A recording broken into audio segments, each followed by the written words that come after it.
Hey guys, welcome to this week's episode of Facebook Friday. My name's Eric Hammond. I'm with the Orange Stack. We're in Carlsbad today out at the new mall. This place is almost complete. They've been working on it for the last 2 years. It's been kind of fun walking through it every once in a while. They kept it open while they've been working on it, so it's fun seeing the progress they're making on the construction. Anyway, it's a crisp, cool day out here. I got my hoodie on today because it's kind of chilly, but welcome to December. It's December 1st. It's kind of fun. The last month of the year. Hopefully you guys are having an awesome year, and 2017 has been amazing for you. We're going to have some cool stuff coming up in 2018 for you, and I'm excited for just the direction that we're going.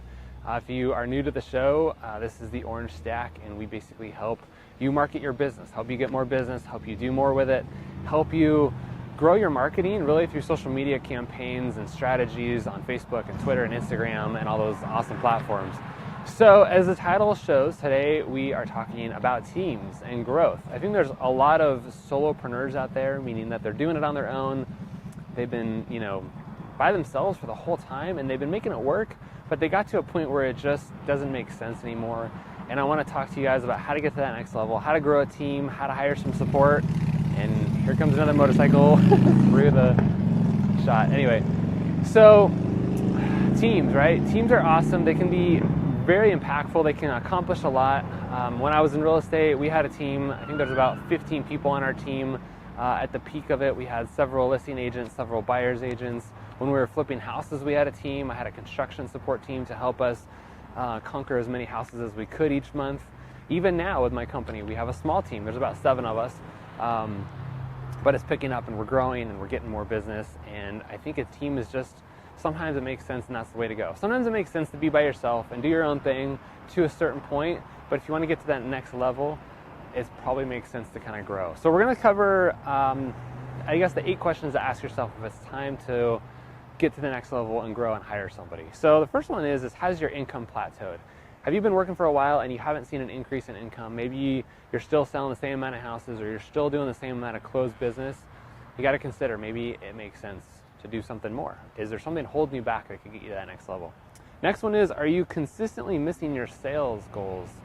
Are you maybe setting goals of a number that you can't quite reach or always falling short?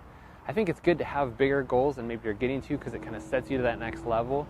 But if you've been trying to hit a goal for a while that you haven't been able to reach yet, maybe that's another answer to that question. You have no free time or you're running too fast, right? So maybe there's always something holding you back. You don't get to live a personal life. We're going to talk about that next one in a second. But I think that a lot of people live a 24-hour life, obviously, because that's how many hours we have in a day. But a lot of people kind of live every minute of that day and don't have enough time for their personal life. They do so much for their work. I follow Gary Vaynerchuk a lot. I talk about him a lot in these shows. And he's a guy that just maximizes every minute of his day. He's incredible at the things that he gets done. And I think that that's possible. But I also think that you have to have some personal life. You have to do things that are fun. You have to make it your own. And you have to be you sometimes. You just got to check out from work sometimes and do something fun. So do you have free time? Are there cracks in the system? Meaning that maybe there's areas that things are falling through. Maybe you're not getting all the contracts in that you need to. You're not meeting your deadlines for certain things. You're not giving the support to your clients that you need to. Check out the cracks that are in your system and what you could be doing better. Maybe you don't have enough lead gen sources. If you're doing it all yourself, you're doing your marketing, you're doing your contracts, you're doing all the stuff yourself that just takes up a lot of time, you're probably missing out on opportunities that if you had a little bit more help in your day, you could maybe accomplish one more thing. I know that a lot of agents that we work with, real estate agents, are trying to get on social media, but they have so much other stuff going on, they don't have time to write a post every day. They don't have time to blog, they don't have time to do videos like this. And so just thinking, if you had somebody to support you, even if it's part-time, maybe 4 hours a day, it freed you up to engage with your fans, engage with your clients, engage with their followers on social media, what that would do for your business. So think about that. The next one, do you have 10 to 12 hours? Hey, how did I word that one? Sorry, I'm trying to check my notes here. My notes are abbreviated too short. Are you working 10 to 12 hour days? That's what it was. Are you working nonstop 12, 15 plus hours a day? I know when I started this business, I was putting in 16 to 18 hours a day just because I was trying to get it off the ground. It was nothing. And now I've been able to throttle it back to about 12 to 13 hours a day. And my goal by next year is to get it down to like 10. But have you been constantly pushing 10, 12, 14, 16-hour days, 7 days a week nonstop? It's probably going to be burning you out. Again, back to that point number 3. You have to be able to have that personal time in your life. You have to be able to take time out and do things with your family, to just disconnect from everything. Last week was Thanksgiving, and I was able to just shut down the phone, shut down the emails, read some good books, just hang out with family and have some awesome time. I know that that's not possible for everybody because they have a crazy business, but you got to make that happen every once in a while, and not just on Thanksgiving. Okay, are you tired and worn out? That's another big one for me. I remember when I was working 16, 18 hours a day, I just get drained. By the time Saturday rolls around, I don't want to do anything but just sleep and just catch up on my sleep. So you still need to get some sleep. You still need to get rest. You need to eat. You need to be healthy. You just need some time in your day. I mean, it all comes back to time and how much time that you actually have. The last one is you're not living the life that you planned. So I know that a lot of you didn't get into real estate and to get into business and become entrepreneurs to work a 20-hour day, 5 days a week, Some people make more money Monday through Friday, 8 to 5 at another job, but they wanted the freedom to be able to make their own choices. But you didn't start a business to have a job. You started a business to be able to do what you want, to be able to be free and have the decisions that you want to make, and be able to live a life that you want. And I think this is a big one, being able someday to have an asset that you can sell. The most amazing thing to me is that real estate agents don't realize is that you guys have an opportunity to build a team that you can sell one day. Think about that. When you're nearing the end of your career, you have a sellable business. You have clients. You have a book of business. You have transactions. You have a system in place that somebody is probably interested in buying. So if you thought about that, how can I market this business and build it up that day, someday to a point that I can actually sell it and have a retirement, or maybe even a weekly commission that I could live off of, like a royalty? Think about how you can structure your team now when you're at the beginning of it. Maybe you're still in your first 10 years of real estate and you still got 10, 20, 30 more years of work. How can you prepare your business to be sold someday? That's the ultimate goal. I mean, there's so many awesome companies that have been sold even when they're young, like Instagram, right? The guy who started Instagram, he sold it to Facebook, made a ton of money. That doesn't always happen, but you still have the opportunity someday to potentially sell your business, especially in real estate. It's such an easy thing to have happen. So that's something I would definitely set a goal for and prepare. Okay, now I've decided it's time to hire, it's time to grow my team, it's time to go to the next level. I got to get just past me. Maybe it's even you an assistant right now, but you need help. You need more agents. You need somebody else on your team to help alleviate some of this time. What are some of the things that you can start delegating to other team members and start hiring for? So I wrote down about, 6 things that you can hire for in the next couple months that might help save some of your time. So the first one would be a buyer's and a sales agent. So the best way to double your business is to go double your listings, right? If you're doing 10 transactions a year and you want to get to 20, go find somebody else on your team who can help you get on more listing appointments, show more houses. Maybe if you're the listing agent, they're the buyer's agent kind of a thing. So decide what that next agent is going to do on your team. The next one is a transaction coordinator. A lot of offices provide somebody that you can hire for the per listing, a transaction coordinator, kind of run through your whole house with you so that you don't have to do all that work. But that's something that you shouldn't have to be doing all the paperwork for. So consider hiring a transaction coordinator.